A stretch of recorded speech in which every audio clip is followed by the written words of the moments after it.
CMR jewellery Dussehra Diwali ధమాకా offer flat 50% వి on gold jewellery Andhra Telangana September 17 నుండి అక్టోబర్ 20 వరకు మాత్రమే. కుత్బుల్లాపూర్ నియోజకవర్గంలో ఉన్నాం మనం. ఇక్కడ స్టేట్ ఫైనాన్స్ కార్పొరేషన్ నుంచి వైఎస్ రాజశేఖర రెడ్డి గారు వస్తున్నప్పుడు ఇచ్చినటువంటి భూములు ఆనాడే ప్రభుత్వం కంచె చేసి ఉంటే మరి కబ్జా కాకపోతుండే. ఇవాళ ఇక్కడ మేము పోచమ్మ బస్తీలో ఉన్నాం. ఈ 260 ఎకరాలు అదేవిధంగా ఇంకా పక్కకున్నటువంటి కొంత ల్యాండ్ మొత్తం కలిపితే ఒక 400 ఎకరాల ల్యాండ్ అనేక సార్లు కబ్జాకు గురైంది. మరి అన్ని ప్రభుత్వాలు మారుతూ వస్తున్నప్పటికీ కూడా ఆ కబ్జాను విడిపించలేకపోయినారు. ఇప్పుడు హైడ్రా సడన్ గా వచ్చేసి పెద్దవాళ్ల జోలికోకుండా పేదవాళ్ల ఇండ్ల మీద పడి రాత్రికి రాత్రి మరి మీరు ఖాళీ చేస్తారా సస్తారా అని చెప్పి చిన్న పిల్లలు ఉన్నారు. ఒక పక్క వర్షం పడుతుంది, ఇంకొక పక్క పండగ వచ్చింది. అన్ని ఉన్నటువంటి సందర్భంలో కూడా మరి ప్రత్యేకించి కూలగొట్టడం దారుణం. ఇవన్నీ ఒక పక్కనైతే కోర్టు ఇదివరకు స్పష్టంగా చెప్పింది, ఆ శనివారము ఆదివారము మీరు ఎవరి జోలికి వెళ్ళకండి, వాళ్ళు కోర్టుకు వచ్చేటటువంటి అవకాశం ఇవ్వాలి. ఈ దేశంలో న్యాయ వ్యవస్థ ఉన్నది కాబట్టి న్యాయ వ్యవస్థను గౌరవించాలని చెప్పింది. అయినా సరే ఈ ప్రభుత్వం దాన్ని విస్మరించి నిన్న ఆదివారం పూట వచ్చి ఇక్కడ బస్తీలో ఇండ్లు కూలగొట్టడం అంటే మామూలు విషయం కాదు, చాలా దారుణమైన విషయం. అసలు చాలా పేదవాళ్లు, ఎందుకు చాతగాని వాళ్ళు ఉన్నటువంటి వాళ్ళని కూడా, ముసలి వాళ్ళని కూడా రోడ్డు మీద కుంజేసి మొత్తం కూలగొట్టినటువంటి పరిస్థితి చూస్తా ఉన్నాం. ఇది దారుణం. ఇంకా ఘోరం ఏంటంటే ఇదివరకే కరెంటు స్తంభాలు, కరెంటు బిల్లులు, గ్యాస్ బిల్లులు అన్ని ఉన్నటువంటి వాళ్ళని కూడా కనీసం బేఖాతరుగా తీసేయడం. ఇంకా మీదికెళ్ళి అబద్దం చెప్పుడు మేము నోటీసులు ఇచ్చినాం కాబట్టి కూలగొడుతున్నామని. ఇవాళ నేను రాష్ట్ర ప్రభుత్వాన్ని హెచ్చరిక చేస్తా ఉన్నా, పండగ పూట పేద ప్రజల ఉసురు తీసుకోకండి. మీరు ఇక్కడ ఉండేటటువంటి పేదలు ఎక్కువ మంది లేరు, 150-200 కుటుంబాలు కూడా లేవు. ఈ 200 మందికి మీరు డబుల్ బెడ్రూమ్ ఇండ్లు ఫస్ట్ ఇవ్వండి. వాళ్ళు ఇక్కడ నుంచి మూవ్ అవ్వడానికి R&R కాంపన్సేషన్ కింద ఎట్లయితే మూసీ దగ్గర ఇచ్చిండ్రో అట్లా R&R కాంపన్సేషన్ కింద కుటుంబానికి 50,000 ఇచ్చి వాళ్ళు జాగ్రత్తగా వాళ్ళని తీసుకెళ్లి డబుల్ బెడ్రూమ్ ఇళ్లలో దింపండి.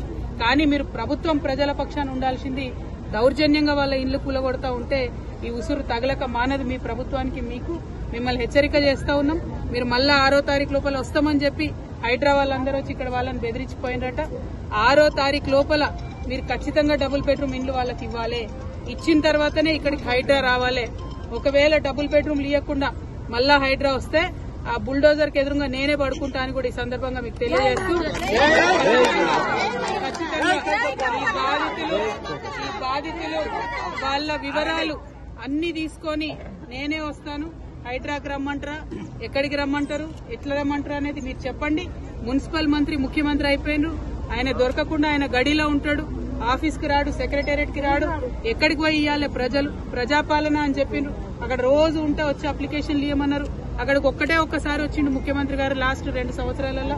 మరి పేద ప్రజలు పోయి కష్టాలు ఎక్కడ చెప్పుకోవాలి? మేము ఇక్కడ వీళ్ళందరి వివరాలు కలెక్ట్ చేస్తున్నాం.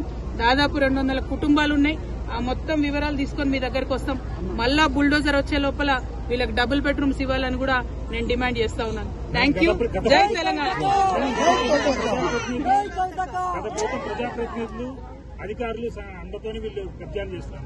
కబ్జా ఎక్కడదండి? కబ్జా ఎవరు చేసిరు? అరికపూడి గాంధీ గారు చేసిరు 12 ఎకరాలు.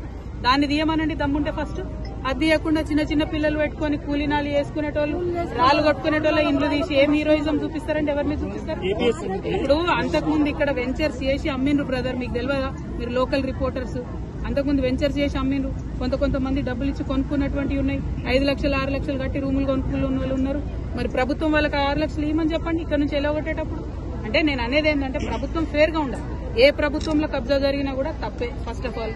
కానీ కబ్జా పేదవాళ్ళదే కనబడుతుందా, పెద్దవాళ్ళది కనబడదా? ఎకరాలు మింగింది కనబడదా? నేను అనేది ఏంటంటే అవి కక్కించండి మీరు, మీకు దమ్ముంటే. అవి పక్కన పెట్టి పేదవాళ్ళ ఇళ్ల మీద పడి జులుం చేస్తామంటే చూసుకుంటూ ఊరుకునేటోళ్ళు లేరు. నేను మళ్ళా చెప్తున్నా, 6వ తారీఖు లోపల వస్తామని చెప్పి వార్నింగ్ ఇచ్చినట్టు ఇక్కడ వాళ్ళకి. 6వ తారీఖు లోపల మీది నిజమైన ప్రభుత్వం, ప్రజల ప్రభుత్వం అయితే ఇక్కడ బిడ్డలందరికీ మీరు డబుల్ బెడ్రూమ్ ఇండ్లు ఇవ్వండి. ఇవ్వకుండా 6వ తారీఖు నాడు కనుక మీరు వస్తే బుల్డోజర్ కి ఎదురుగా నేనే పడుకుంటా. మళ్ళీ చెప్తా ఉన్నా. Thank you. జై తెలంగాణ.